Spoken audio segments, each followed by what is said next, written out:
Hey, good day, everybody. My name is Ben Gabriel, and with me is Amy McCarty. Amy, how are you? I'm good, Ben. How are you? Good. Did you get a bunch of snow there? It turned to rain this morning. It's kind of disappointing. There's still snow, but it's melting, which is not fun. I will definitely take snow over rain. All right. Well, our topic for today, everybody, is preparing for the new year with a team of three. So, probably lots of folks know about preparing for the new year. Some folks in the room may know about the team of three. If you don't, we'll talk a little bit about that as well. But our topic is getting ready for the new year, and certainly with the team of three, which is how we operate. That's a big part of our thinking and folks' responsibilities and stuff as we head towards the end of the year. So I think we've got a good session. We're together for an hour as we typically are. Amy, I'll knock out some of the intro stuff as quickly as I can, and then we'll go from there. Session's good for an hour of CP. Everybody will do four polling questions. You've got to answer three of the four to be eligible for CPE, and you do have to be in the session for 50 minutes, 50, FYI there. So you basically have to be in for the entire time and answer the polls to be eligible. I'll drop a couple of handouts into the chat panel in a minute. One will be a copy of the slides that Amy and I are going through, and the other will be a checklist that we have that is preparing for the new year check. It's actually a series of checklists kind of broken down by team member role there. So I'll drop those into the chat in a second. If you have questions, you can use the chat panel. You can also use the Q&A panel inside the Zoom, so or chat or Q&A, either one will work. And then when you close out at the very end, like when you close your browser after the webinar is over, you'll get a survey that will pop up on your screen. So we do look at those. So please complete that if you have any feedback for us. We really do appreciate it. Amy, I'm going to put the learning objectives up and I'm going to share those PDFs. Do you mind hitting the learning objectives real quick? Sure, I'd love to. So, we're spending the next hour together, and really what we want to talk about are just what are techniques to streamline workflows. We'll share some of those. How are we optimizing resources? And what does that look like? And then getting into just elevating client service, right? We're always trying to make sure that we're providing excellent service. And that ultimately comes with clear understanding of what everyone is doing internally and what their contribution is to overall firm goals, client service, et cetera. So that brings in the third learning objective, delegation and task management, right? So we're really just hitting those as we get ready for 2026. We only have a few more weeks here, which surprises me, but it doesn't surprise me. So, here we are, kind of middle of December. I did put those two PDFs into the chat, everybody. So if you look in the chat panel, you'll see one's a copy of the slide presentation in a PDF, and the other is a preparing for the new year checklist that you can pull down as well. So I will probably put those into the chat another time or two as we go forward here. So Amy, thanks for doing the learning objectives. I think this is a good place to start here. Good quote. The best preparation for good work tomorrow is to do good work today. Hard to argue with that one. And maybe if I don't take anything else out of today, at the very least, this one kind of will keep that, just kind of keep that one top of mind and know, hey, all the work that we're doing now or all the work that we're doing today, there's a good reason for it, and hopefully we see that reason and a benefit sometime down the road. Make sense to you? Yeah, this is permission to take the time. Now, even though things feel we're getting busy with holidays, there are, time off that's coming up. We're trying to wrap up other things. Like this is the permission to take the time to really sit down and think about what does 2026 look like? What does the next few months look like? Because yes, it will lead to good work. And for anyone that's looking at the person here for the quote, H. Jackson Brown, when I see Jackson Brown, I think of the band, but he was actually an author, and I've not read the book, but he wrote a book called Life's Little Instruction Book. I've not read the book, but it looks like it was a New York Times bestseller for several years, so probably some good stuff in there. And maybe this quote's in there too. I don't know, but let's go ahead and do our first poll, everybody. So this will be just be poll number one of four, and then we'll keep moving. So just frequency of team meetings. What is your firm's frequency of team meetings or trainings? Maybe you're doing trainings during meetings, right, ahead of busy season. Do you do them? And you can only make one choice here, so we're kind of asking you to pick a bucket. You might say, "Hey, we might do things different frequencies." I don't know, but weekly, monthly, as needed. We don't meet or another frequency. So, Amy, I'm going to give people another 10 seconds here to answer this first polling question. We meet weekly inside of DBA. All right, if you haven't answered the poll, you'll have three more chances to answer the poll, but I'm going to go ahead and close this first one up now. And here are the results. So most folks meeting weekly, few folks meeting monthly, and then as needed, which I totally get as well. So, okay.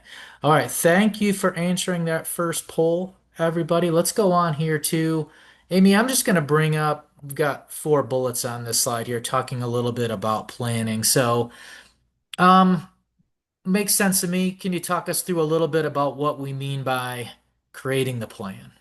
Yeah. So, as we're thinking, just getting ready for 2026, what's everything that needs to be done?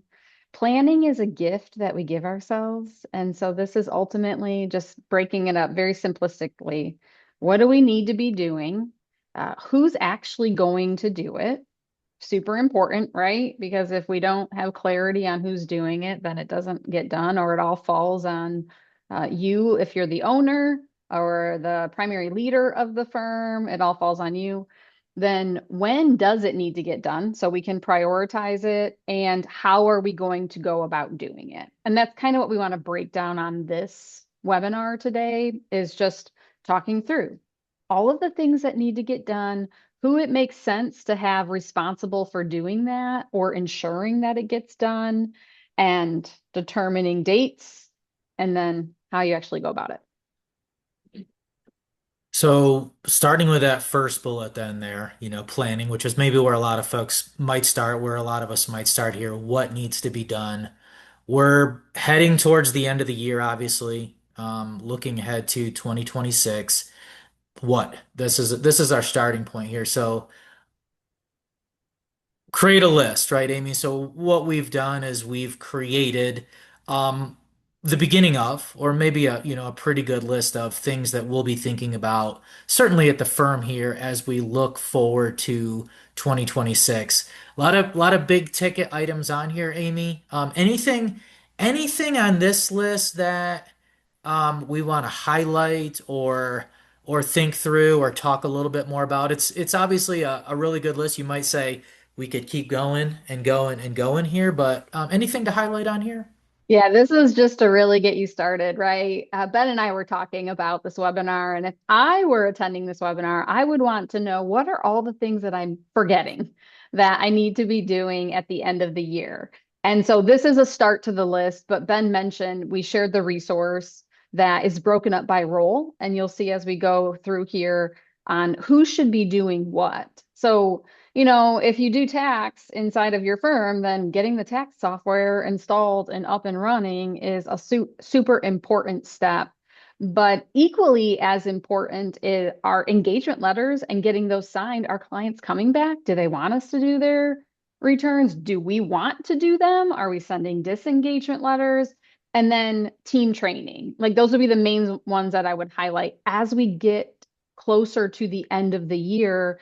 Not only do we have tax season approaching, but we have W-2s and 1099s and personal property tax alongside any income tax filings that we do. So getting that list together, what are all of the things? Asking others in the firm to review the list, to give you what they have on their list, just to consolidate that into a gigantic list that can be saved and reviewed every year to make sure that we don't miss anything. Yeah, so doing our best to get it all down. And certainly if you've been doing this for a while, you probably have your list or you probably have those things. So maybe revisiting that list, making sure you've got everything that you want on it. There wasn't anything that you thought of from last time. You're like, hey, want to do this one a little bit differently this year, something like that. So one of the things on the list, of course, Amy, down near the bottom, we have client communications. That's a biggie here as we're at the firm getting ready for the end of the year. Probably a big thing we're thinking about is, okay, how do I start getting the information out there to grease the skids for the clients, sort of remind them of what's upcoming with us. You talked about folks, are folks coming back? Are they not coming back? Whatever it might be. So what we just thought we would do next here, everybody, is just sharing. We've got three client communications that I'm kind of sharing here. Yeah, Amy and I talked about this a little bit too, just sharing these in maybe I don't know, a prettier way, not necessarily, but I think this is a useful way. So this was an email that a DBA, the firm, sent out on November 19th. So you know what, 4 weeks ago now at this point, on 11/19, just out to the clients here. So it's got information that we're putting in it here. First of all, letting people know when the office will be closed. And you can, if you have a PDF of this, everybody, you can compare this certainly to what you've already sent or maybe what you will send. But there's some payroll date information on here, 1099 date information on here, and then a bullet down at the bottom for our recurring or for DBA's recurring payroll clients. So, one important communication, we'll share two more, but this one went out on 11/19, got kind of a payroll 1099 centric piece to it. Amy, any comments on this communication? This is something that's planned every year to go out around this time, right? To communicate with clients. We have a lot of government imposed deadlines in our industry. And so just getting on a cadence of when do we need to start communicating with clients? What is it that we need to tell them? You have similar communications you're sending every year, right? And so, as Ben mentioned here, we have the ones that we're going to communicate this every year. The dates change slightly because the calendar changes slightly, right? But always around this time, this type of communication is going out. And then you'll see the next couple that are also going out. So that was the 11/19 communication. So about a week and a day ago now, here is a 12/2 email. So similar information, right, being shared in this one does not hurt, I don't think, obviously, to re-communicate very important things to clients and everything. So 12/2 email, you'll see if you're reading the text closely, whether you're looking at it on the screen or whether you pull that PDF down, you can see that there's some similarities here in the text and the overall gist of the email that we sent out. A little different graphic in the page, but Amy, any comments here on the 12/2 email? We just have to send it again because we know that clients always read that first communication. Uh, Multiple times is good. We're all guilty of maybe, missing a communication or two and needing that nice reminder. So Does not hurt to communicate things more than once sometimes. Okay, and then just last of the three communications here, this email went out about 6 days ago now. This was a 12/4 email that was OBBBA centric. Amy, did we decide we'd call that OBA? I think you said that. I like saying it. It's definitely a lot easier to say. Um, but this was the OBA email that went out on 12/4 with some planning ideas to consider here. You can see a call out for business owners about halfway down. And then at the firm, and I think this link will be active for you, but the firm recorded a webinar to put out there that was OBBBA centric for people to watch. So probably, this wasn't an email that we sent out last year, right, Amy?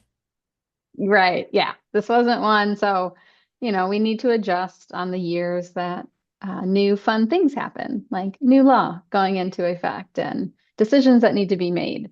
So this one went out, one, obviously to communicate and let clients know about what is happening. They are likely receiving other communications, but we can't assume that. We need to make sure that we are communicating their options with them. And then if that service is included, we've already been talking to them about it. And that's what this communication indicates. But there may be clients on our list that they aren't in a service package that we do tax planning for them. And so And this is why that went out. Okay, so just, I think three examples here of emails that the DBA firm sends out as they prepare for the end of the year and looking ahead to the next year. I imagine a lot of people out there have done the same thing or are doing the same thing there, but we've shared this information here. So client communication, certainly a big part of preparing for the end of the year. So Amy, let's go ahead and just move past the client communications for now and talk a little bit about, the different roles obviously that we have at our firms, leading that into different responsibilities and kind of different lists that each type of person or each person at the firm may have to do. So that's where we're heading next. Let me bring those different roles up on the screen here. Okay, so these are the different roles that we're going to be talking through, everybody. Oop, I think there we go.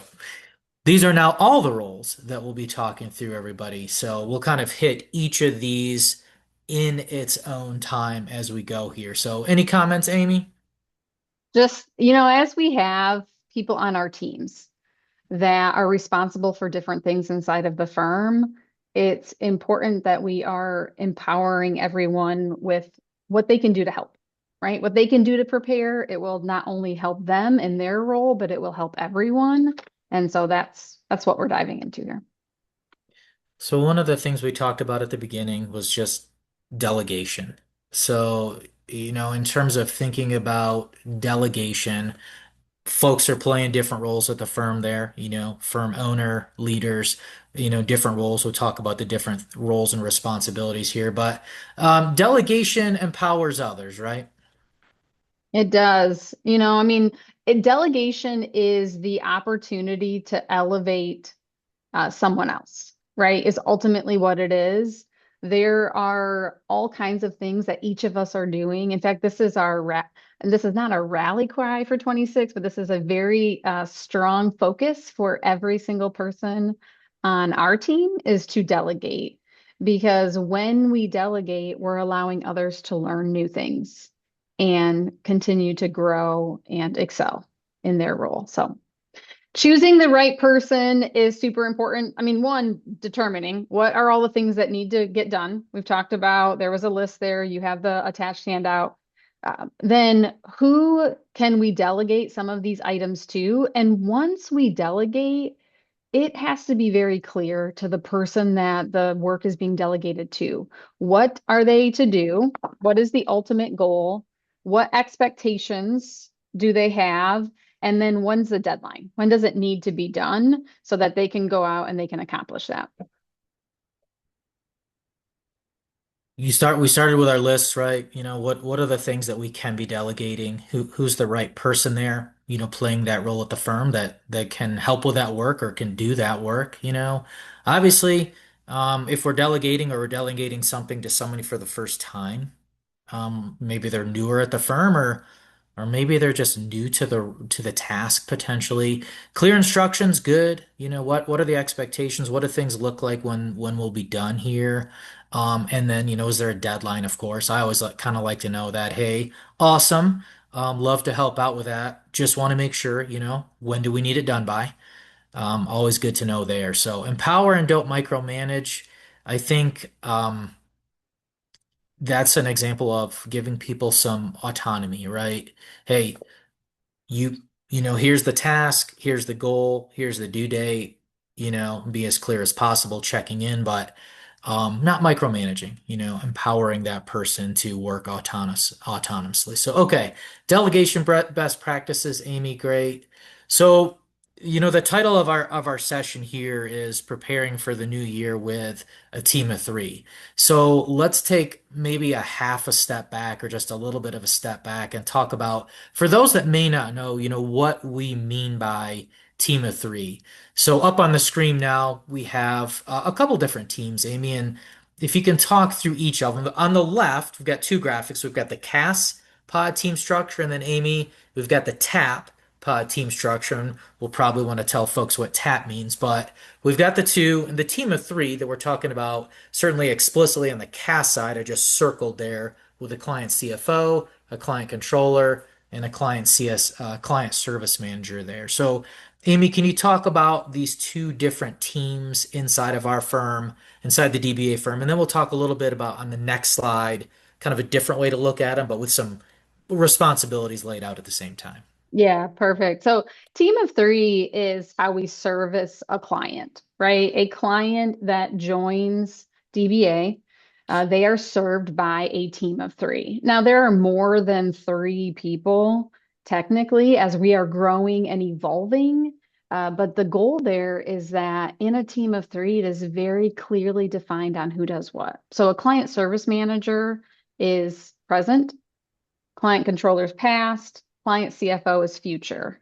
So if you think of it in those terms, right, client service manager is doing day-to-day work, payroll, accounting, um, sales tax filings, right? Like that is what the client service manager is doing. Client controller is past tense, issuing financial statements for the performance of the previous month, but also doing some future with tax projections and tax planning.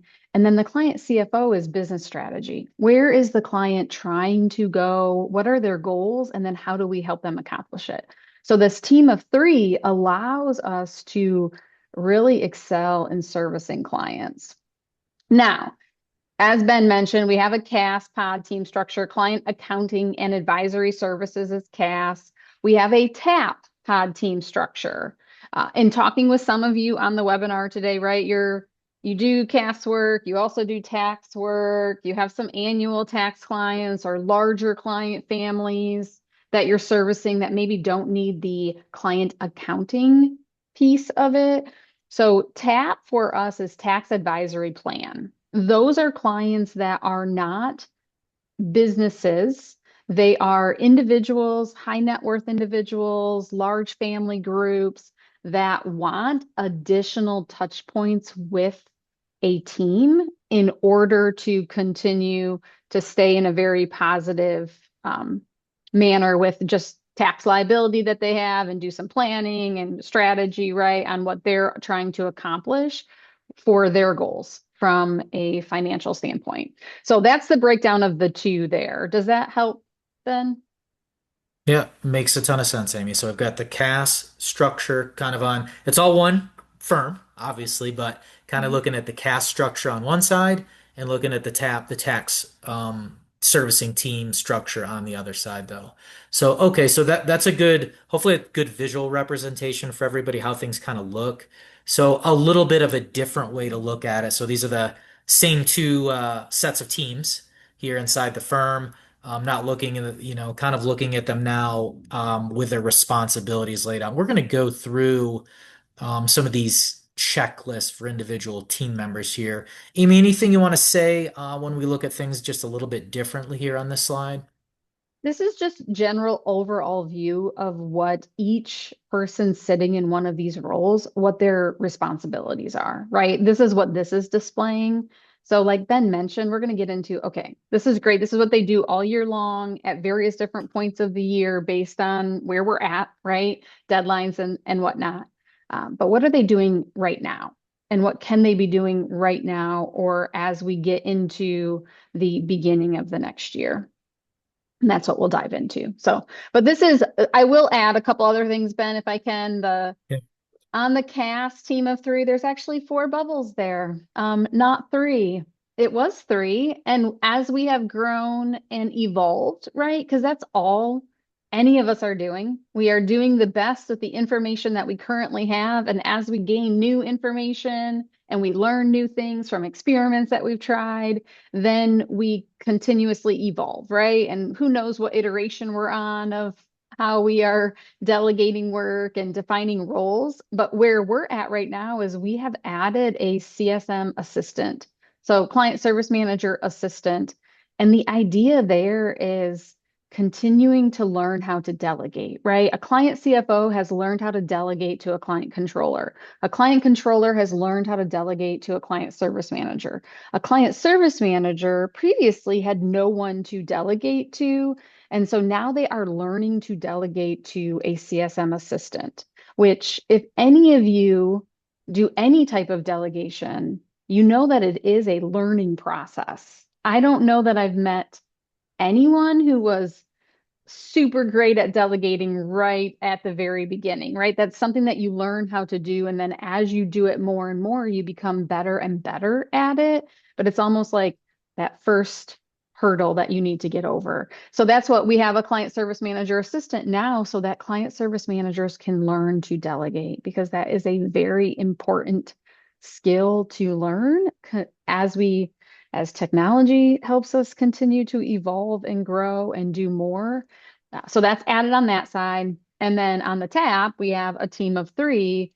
You'll notice that previously that was like a team of two for us. And now we have a tax assistant. And if I really added our tax admin in over there, we're at a team of four there as well. So the more the merrier, Ben. As long as people know what they're doing and what their responsibilities are, it works really well.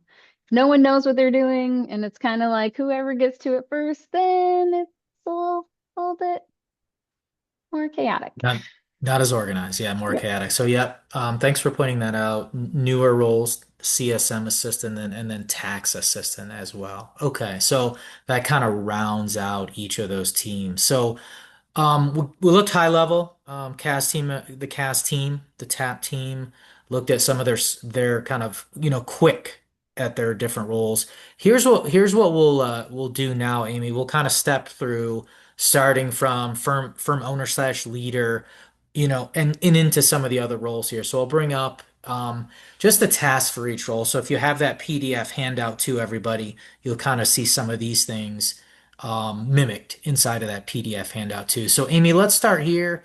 Let's talk about the owner leader at the firm here, which maybe we have some of those. We didn't ask people what their roles are, or I'm not looking at those, but as an owner leader is kind of, thinking about or looking towards the end of the year, year in, year out. What are some of the things that we're seeing for those folks? Yeah, so I'll start first, just the overall purpose of a firm owner or leader is providing strategic direction for the firm. And so, that is you're making the key decisions, you're ensuring the overall success and profitability of the business. But you have to be able to have the time to provide that strategic direction, which means you can't be doing everything. And so if we break down what are the most important things, sure, what you don't see on that list is client work. Client work needs to get done, but it all should not land on you if you are at a revenue point where you can start to bring on additional team members. So that's not on there. What is important this time of the year are reviewing profitability and budgets for clients, right? Because we need to determine what are fee increases and what do those need to be so that our team who's responsible for getting engagement letters out are able to do that. We need to know if we have enough team members to service the clients that we have in our client list. And if we need additional team members, then we need to be determining that and making that happen, and getting that ball rolling, right? We have to also be setting those future goals. What is the direction that the ship is going and how will we get there, right? And team retreat, planning a team retreat. We're in December right now. At DBA, we technically do our team retreat in November, only because December is crazy. You have kids' activities, you have holidays coming up, right? It's a very short month. And we used to do it in December, but have found better success bumping it back a little bit into, before Thanksgiving, but you also have Thanksgiving in November that you need to worry about. But making sure that the team is informed. So if that is a get together that you're doing at some point and taking that half a day, that day and a half, whatever it needs to be in order to have that team retreat. But then the communication strategies, Ben, that you mentioned, this is what do we need to be communicating and when do we want to communicate it? Do we have to be the ones to write the communication? Not necessarily, but we definitely need to make sure that it is being delegated and somebody is doing it. All Year-end right, bonuses are a big one too. yeah, so looking ahead as owner leader, among all the details that are there, looking ahead, planning out things out. So that's let's go a little further then. So now talking a little bit about the administrative team at the firm. Certainly supporting the efficient operation of the firm. That's a great description. I think, we definitely all want to be doing that, but that's certainly a great description for the administrative team. So what are some of the things on the list, Amy, that folks in those administrative type roles are doing here, as they prepare for the new year? So that client list is super important, right? Cleaning that up. If you've been really good throughout the year of making sure that clients are marked as inactive, they're marked to not performa as clients exit the firm, right? Then getting your list cleaned up at the end of the year becomes a little bit easier. You're just reviewing it for the most current month. But if you haven't been that great about it, this is the time of year that we need to make sure our client lists are cleaned up. Need to make sure that projects are cleaned up inside of our practice management solutions, that documents are cleaned up. Do we need to be archiving any?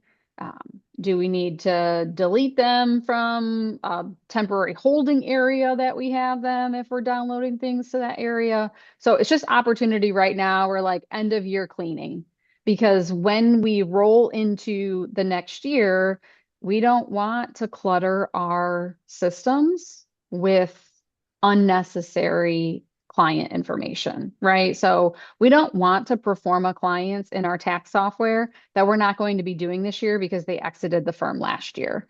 Um, Same with projects. We don't want projects to generate for clients out there that we no longer are servicing. So this is the time of year that we're doing that. It's also the time of year that we need to get clients into the tax software. We need to make sure that appropriate settings are rolled forward. For those of you in the tax world, right? You know your collations and what do you want to print with what copy of the tax return. We need to make sure that that gets pulled forward. We need to review updates that are happening in various softwares that we use to see, does that change are there any enhancements that can improve a workflow that we currently have, right? So are we able to take advantage of all of these new AI enhancements for requesting documents and what else that might look like as we think about our process upcoming? And All then, right. oh, sorry, Ben, I was just going to say training, making sure that training is scheduled, maybe not necessarily doing the training. You'll notice this task, lead or train team on tax process, either or, right? It depends. We just need to make sure that it's scheduled. And Ben, you asked the poll already, like how often are we meeting?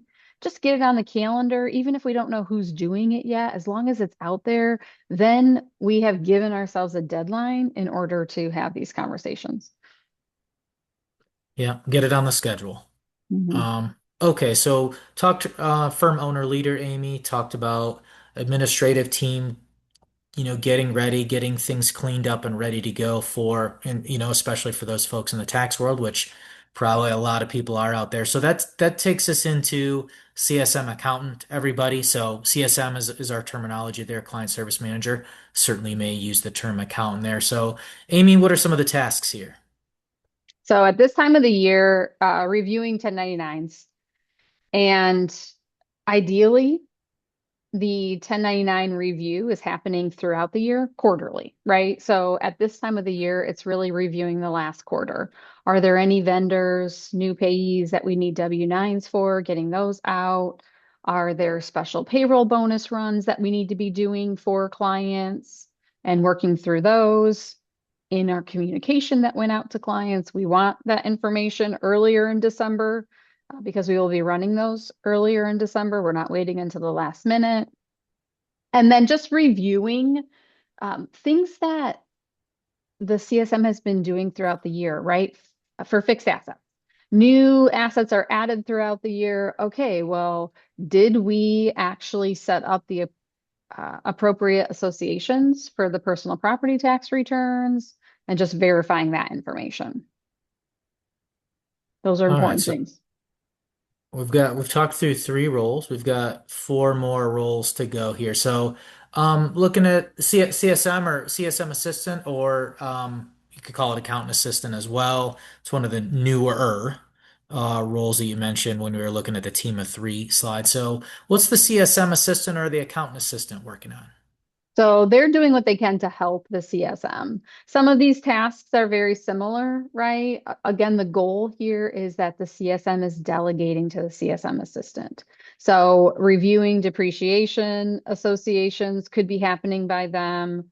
Assisting with 1099 review could also be happening.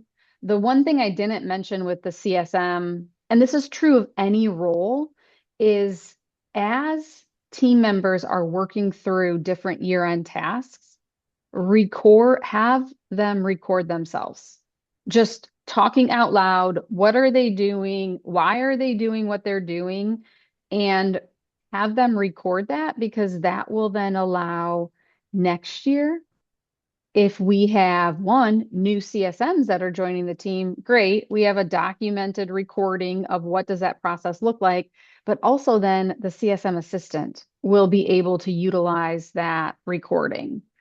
Um, and then you can use AI to help you create fun SOP documents from that recording is what you can also do. But that's super important. As everyone is starting to work through either a client with a specific process they're doing for year end or 1099 review or doing special payroll bonus runs, record, have them record themselves. It doesn't take that long to record. As long as you're okay if your dog is barking in the background, it's fine. Um, you can keep recording, right? You don't need to start over and do the recording. You can mute, whatever that looks like, but that'll be super helpful from just optimizing workflow and being able to delegate it to others. Yeah, that's a it's a great idea, and it's also an easy idea. Like you could do it in a Zoom, you could do it in a Teams. You're gonna do the work, hit the record your screen, save that video away. Maybe that helps with delegation later on down the road. Maybe it's something you only do once a year, so you yourself might be like, okay, I haven't done this in a while. Let me just remember how to do it. But then you can build a document off of it, or maybe you just keep the video as is.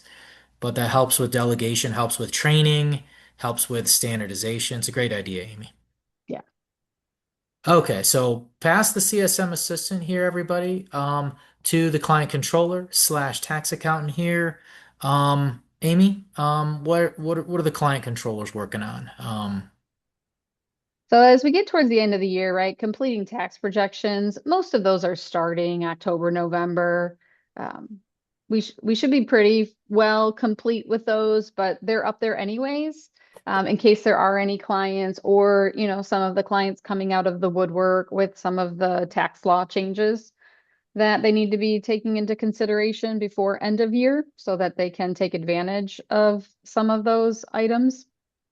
Then we have estimated tax payments and making sure that those are scheduled, getting year-end bonus discussions with the client, like what should they be based on where their numbers are at, reviewing depreciation. Client service manager is doing the same thing, but the controller responsible for all things tax is also reviewing that and making sure that that's accurate. And then training, which lives on every role. So same thing applies here, working through tax projections on a client, recording themselves, giving input on tax process. You've also, and we've had this on a few checklists now, create time block schedule for busy season. We'll talk a little bit about time blocking close to the end here. So I'm not ignoring that item on each role there, everybody. We'll talk a little bit about time blocking here in a few minutes. So two more roles, Amy, before we get to the client CFO, which is our last one here, talking about that tax assistant role. So what is on their list? Say time blocking 5 times faster, whatever it was I that you no, said. I already tried to do it once and I failed. So Okay, so the tax assistant is an assistant to the controller. The ultimate goal with the tax assistant and the reason for hiring for that role was to get returns review ready so that a controller, they're responsible for all things tax, but that they are moving away from having to prepare returns, which there is technology out there too that can somewhat assist with that, right? We've tested it over the years. Some of you maybe also have. SurePrep has an option, but with a tax assistant, we want them to be helping however they can. So that is getting tax projection data started and prepped for a controller to review, scheduling out client estimated tax payments that the controller has verified are what they should be, right? The tax assistant will also be preparing the personal property tax returns for this upcoming year for us, right? And so they're another set of eyes on are things set up accurately so that when they go to actually file these property tax returns, they are correct. And then understanding just what does the tax process look like, and continuing to help where they can. Okay, and then last but of course not least here, Amy, when we first saw client CFO, that on the team of three there, the cast team of three, the client CFO is looking ahead towards the future here. So what are some other big ticket items here as they look at the end of the year? So, meeting invites to clients for our CFO services, the clients are either in a monthly, quarterly, or annual package for how often they're meeting with their client CFO. So, end of the year is a big time to meet with clients to reflect on what are their achievements over the last year, what are their goals, and how have those evolved since we last spoke about their goals, and then being there to support the team. So reviews are happening at the end of the year. Every team member is reviewing themselves, but every team member is also reviewing those that they work closest with. So in a team of three, each team member is reviewing each other, and CFO inside of their pod has a number of different team members to review and give feedback, both positive feedback on what they've done and then constructive feedback on what they can be doing in order to continue to improve and develop. All right. So that kind of finishes us up here for the different roles. We started with firm owner leader. We ended with client CFO. For some folks out there, you might say, "Hey, that I am each one of those roles, or I have a piece of each one of those roles." So, but I think we did a good job of kind of breaking things out, task by task, kind of role by role. Let's take a little bit of a breather. For those of you that are like, "Have we had another polling question yet?" We had not. Here is our second poll, everybody. Poll number two, just asking a little bit about delegation, and you can pick multiple here, but if you're thinking about, delegating or delegating some things here, which of the items that we've listed out? We have these things listed out. There could be other things too, but which of these items will be delegated to someone else this year? And you can pick more than one if you want. W-2s and or 1099s, updating workflows and technology, communications, engagement letters, leading internal training. So those are the five buckets of things that we've got up here. So I'm going to leave the poll up for another 10 seconds. So please vote if you haven't yet, and then I'll close it up. Okay, closing up poll number two. We'll have a couple more after this, everybody. So Um, we've got things kind of spread out here. So we didn't have anything that ended up as zero. So everybody will be looking to, delegate one or more things, or at least the folks that have voted here. So, okay, let's stop sharing that second poll. Let's go back over to the presentation. We've got about 15 minutes, everybody here. So, we're gonna go. We'll go to another poll in a second here, but kind of the next thing is like, okay, Amy, talked a little bit about the variety of things that we all have to do at the firm as we're coming to the end of the year and certainly wanting to set ourselves up for a good Q1, a good tax season, whatever it might be at your firm. So, talked about the different roles there at the firm. So, thinking about, when for some of these things. So, I'll leave you with that word, just kind of like sitting out there for a second. Went a long time between polls one and two, not going very far between polls two and three. So, hopefully, you didn't wander too far from your desk, everybody. But poll number three. So we're talking about when here momentarily, but how do you track your firm's internal service dates there? And you can pick multiple choices or multiple.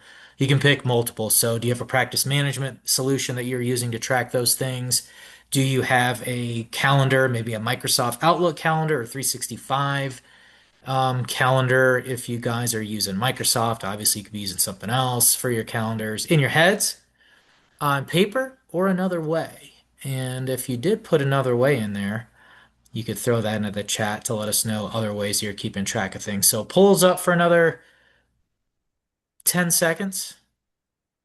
Please vote if you haven't around how you're tracking internal dates there for things. All right, I'm going to close this poll up. Amy, here's the results on this one. So, and you could pick multiple, but most folks with a practice management solution, and or in a shared calendar. Um, Comments on this one? Yeah, I'm not surprised by the largest one being in the practice management solution.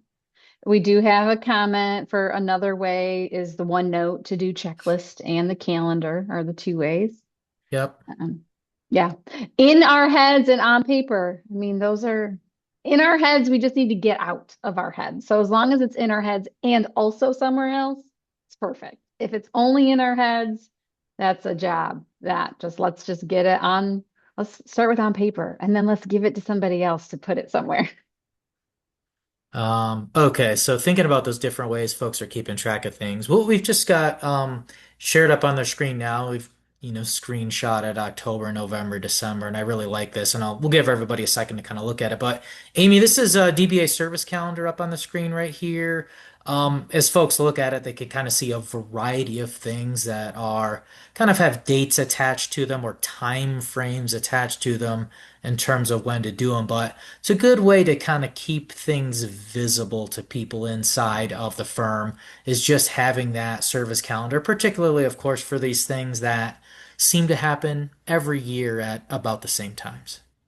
Yeah, it's very similar, right? We're doing things at a very similar time, and creating structure and rhythm is very helpful internally to know that this is when we do this and we do it at this time every year. So Rachel Dillon created this service calendar. She was previously a teacher, which when you say that to others who know teachers, creating a calendar like this makes sense as you would think about a school year.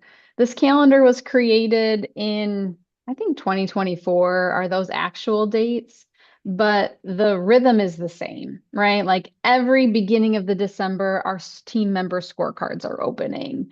Um, and so something like this, for those that it's in your head, just, okay, when are we typically doing this? Is it the first week of December? Is it the second week? Is it the fourth week of November, right? Just starting to get that cadence out there, and then we can begin to track it. So it's good to get all of that out of our heads. We're doing the same things every year. We don't have to reinvent the wheel every year to be like, what are we doing when are we sending this year-end payroll reminder that they need to get us their bonus hours? It helps to, helps to get into a rhythm or as much of a rhythm as you can with those types of things. So just knowing kind of when they're going to happen and when we want to do them. So really like the idea of the service calendar, Amy. So you got this Yeah. in the PDF, everybody, if you wanted to just think about it some more, if it's beneficial or however you want to handle. So good answer to when, Amy, is just, getting into a rhythm with things and trying to do them Mhm. obviously as consistently as we can. So, okay, let's keep going. Oop, let's keep going here, not backwards. So, I talked for a moment or two about time blocking earlier, had a trouble saying it, but and on each of those individual role task lists, we had create time block schedule. So let's talk a little bit about, and we have an entire, we'll get to it in a second. I'll do this poll, everybody. We have an entire other webinar that we've done in the past around time blocking itself. So we're not going to spend much time on it today, but let's do this poll here first. Um, in terms of time management techniques, and we'll talk about time blocking in a second, do you use any inside your firm? Um, time blocking, the Eisenhower matrix, which is that matrix we've all probably seen, looks like a cross there with urgent, important, not urgent, not important boxes on it. Daily threes, are folks sharing what they're working on each day with everybody here. Here's the three things that I'm working on for today. Time tracking or, the another way option, and certainly love to hear what other things are doing. So last poll, I'll keep it up for 10 more seconds, and then Amy, let's talk about time blocking for a minute or two. Okay. All right, poll number 4, closing it up, everybody. Here are the results. Remember, you could pick multiple. So, number of folks in the room doing time blocking, time tracking, some daily threes out there, and Mhm. another way. So, okay, Amy, I'm going to stop sharing this one. Go back over our presentation here. Can you talk a little bit about time blocking? We've kind of got a screenshot of a calendar there with some different colors on there, but what is time blocking and what's the purpose of it and how does it help? So time blocking is just a management tool where you're determining when you are doing certain things throughout your week. And it's the ability, one, for us to control our calendars, right? We are in control of our time and what we need to do and when.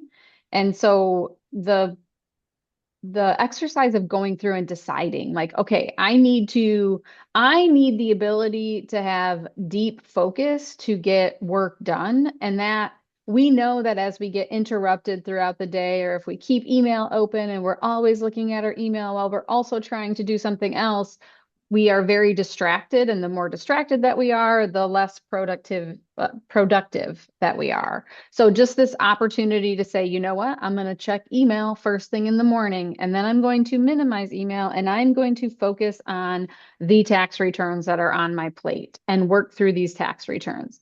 And then before lunch, I will come back and check email. And so it's this opportunity to just block so that you have specific chunks. Also blocking office hours if you want, right? Like this is when I'm open to be able to help others and answer questions internally.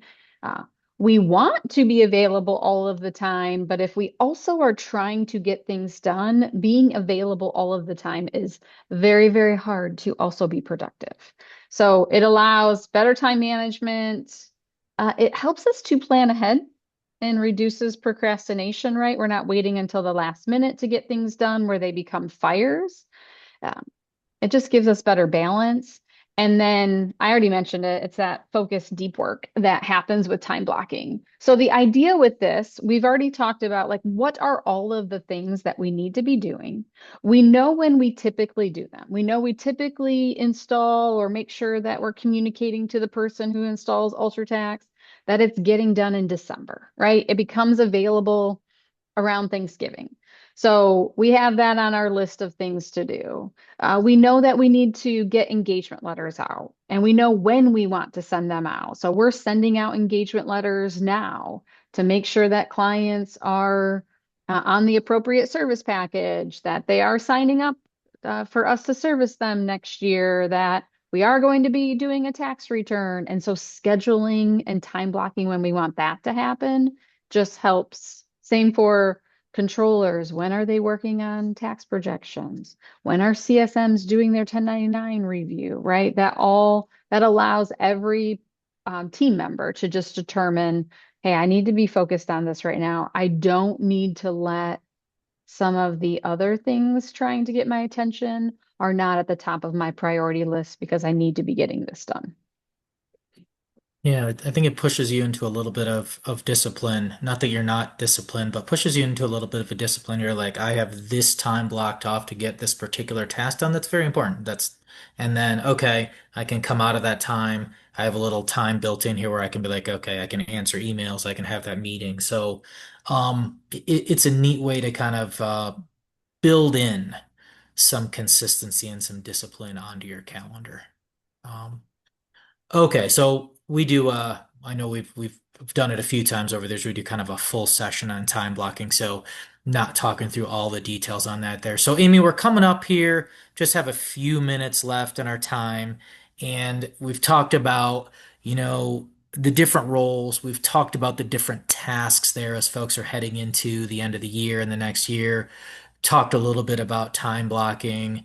We looked at the calendar, which I think is a really neat idea to help visualize when things are happening. So, what's next? So next is to determine what your next steps are. We have some listed here just to help. Yours may be very similar. You may already have some of these done, but just what are the top three items that we're focused on? One of those options in the polling that Ben just did was the daily threes. Daily threes is another time management tool where every day at the beginning of the day, you're thinking about, or ideally at the end of the previous day, you're thinking about the top three things that you want to get done that day. So that if you get to the end of the day and you have accomplished those three things, you can feel good. Like, okay, I don't know where the day went, but I did get my three items done. Um, so, from a next step standpoint, what are our top three items right now that we are trying to work towards so that we are setting ourselves up for success going into the next year? So, for us, it's our sending client engagement letters and making sure that everyone has accurate package. They're in an accurate package for the services that we do for them. This is super important for us at DBA because we have done two firm acquisitions in 2025. And so just trying to make sure that we are consistent as we can be with the folding in of two client blocks. Then determining updates to the tax process. What are we going to tweak? Again, we have folded into firm acquisitions. And so what does the process look like and making sure that everyone understands what that process is, taking into account some of the enhancements to softwares that we're using like Canopy and UltraTax and SurePrep. Um, and then finalizing team capacity and goals, right? To be successful during tax season and to hit our internal deadlines of we want a 2-week turnaround on tax returns and we don't want to do any crunch as we get to 415. We want to be done a week before 415 so that that last week is very smooth. What does that need to look like? How many returns do we need to be getting done every single week? Do we have uh, the right people in order to do that? And that also comes with those engagement letters. As we get those engagement letters signed and backed, then we know, all right, these are the number of returns that we have coming in that we now need to determine what does that look like. Okay, yeah. So sending client engagement letters out, determining any updates to the tax process, and finalizing team capacity and goals. Good daily three right there. Good daily three, Amy. So I think we covered a great amount of ground today. Really appreciate everyone being there. Kind of started at the beginning thinking about planning being just, hey, if we can do any planning and work we can do now, that's going to set us up for, a better tomorrow. And maybe, and for a lot of folks out there, a better tax season, hopefully, or a good tax season. Certainly all, gunning for one of those. If you're sitting down to do something or somebody's sitting down to do something, it's never too difficult to hit record on on and record your screen, and save that away and maybe share it with someone else later, build a process document out of it. It could help with documentation, could help with standardization. I like the idea of the calendar where you're kind of highlighting the different dates or time frames when things are happening there as well. And then time blocking was another thing that we hit where building a little bit of consistency and discipline into our calendars to hopefully give us some good time to focus on really important work that we want to get done and then come up for air at some point, and do some of the other important things we need to do. So, Amy, I tried to hit some of the highlights there real quickly. Any final thoughts from you before we close it up? 2026 is going to be a great year.